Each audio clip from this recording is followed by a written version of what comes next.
मोदी जी को आज मैं सुन रहा था, उन्होंने कहा मेरी तपस्या में कुछ कमी हो गई। मोदी जी अब ये खोखली बातें आप मत किया कीजिए। आप जितने भोले बनते हैं उतने हैं नहीं। आपने देश को बहुत गुमराह कर लिया। कहां तपस्या कर रहे थे आप? किस तपस्या में लीन थे आप? वो आंसू गैस के गोलों के जो धुएं उठ रहे थे उसमें आप तपस्या कर रहे थे?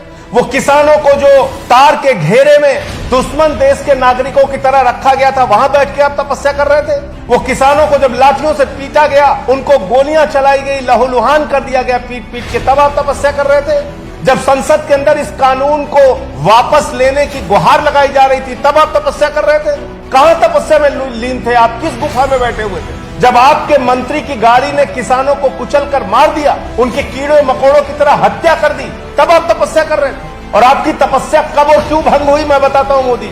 जब पूरे देश में आपकी हार होना शुरू हुई, चुनाव दर चुनाव, चुनाव दर चुनाव, तब आपकी तपस्या भंग हुई। जो काला कानून आपने अपने पूंजीपति मित्रों के लिए बनाया था, ये काला कानून वापस लेने की सुध तब आपको आई जब आपकी जमानतें जब्त होना शुरू हो गई मध्यावधि चुनाव। और उत्तर प्रदेश में, उत्तराखंड में, गोवा में, पंजाब में चुनाव में हार का डर जब आपको रात को सताने लगा, तब आपकी तपस्या भंग हुई। लेकिन मैं पूछना चाहता हूं, इसी के साथ सवाल है, जब संसद का गला घोटकर आप ये तीनों काला कानून पास कर रहे थे, आम आदमी पार्टी के नेता अरविंद केजरीवाल जी और हम सारे लोग संसद से सड़क पर चिल्ला चिल्ला कर कह रहे थे कि ये किसानों के मौत का फरमान है, इसको मत पास कीजिए मोदी जी, उस वक्त आपने जबरन अपने पूंजीपति मित्रों को फायदा पहुंचाने के लिए ये काला कानून क्यों पास किया? आपसे सवाल पूछा जाएगा कि इस वक्त खामोश क्यों थे आप जब किसानों की शहादत हो रही थी? एक के बाद एक किसान आत्महत्या कर रहे थे, अपनी जान दे रहे थे। आप उस वक्त खामोश क्यों थे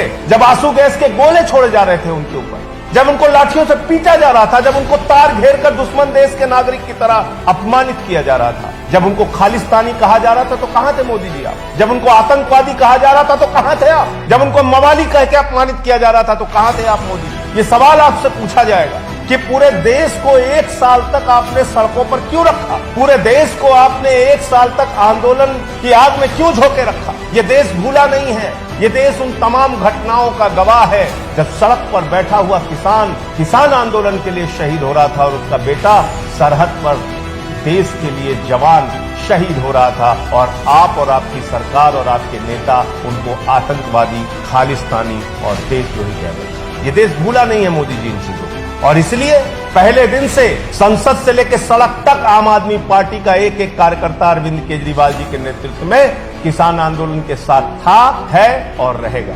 आपने जबरन कम संख्या होने के बावजूद संसद में यह काला कानून पास किया था। मैं वो दिन भूला नहीं। मार्शल से घसीट के हम लोगों को बाहर कर दिया गया, निलंबित कर दिया गया।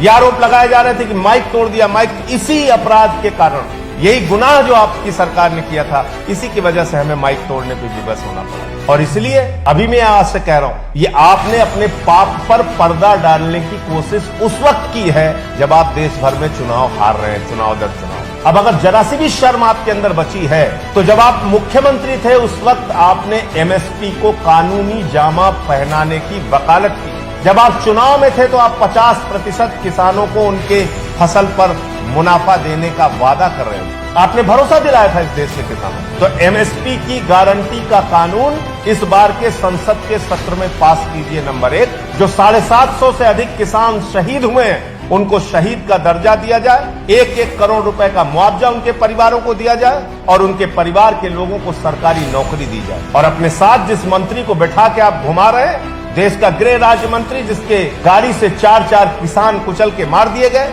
एक पत्रकार कुचल के मार दिए गए, उसको अपने मंत्रिमंडल से बर्खास्त कीजिए। शहीदों के नाम पर इस देश के किसान उनकी स्मृति बनाए रखें, इसलिए उन शहीदों की याद में एक स्मृति स्थल बनाइए। और एमएसपी की गारंटी का कानून इस देश के अंदर पास होना चाहिए। 1 साल से किसान अगर सड़कों पर बैठा है तो इसलिए नहीं बैठा कि आपने अपने पाप पर पर्दा डाल दिया, आपने जो गुनाह किया था उस पर आपने पर्दा डाल दिया, और आज आके आप रो दिए। आप तपस्या में लीन थे, बंगाल के चुनाव में आप लीन थे जब किसान मर रहा था, और आकर आप खोखली बातें करते हैं, खोखले वादे करते हैं। आम आदमी पार्टी फिर से एक बार अपने देश के किसानों को नमन करती है, उनके आंदोलन को, उनके संघर्ष को नमन करती है। ये देश के किसानों की विजय है, उनके आंदोलन की विजय है, और मोदी सरकार के अहंकार की, तानाशाह की हार।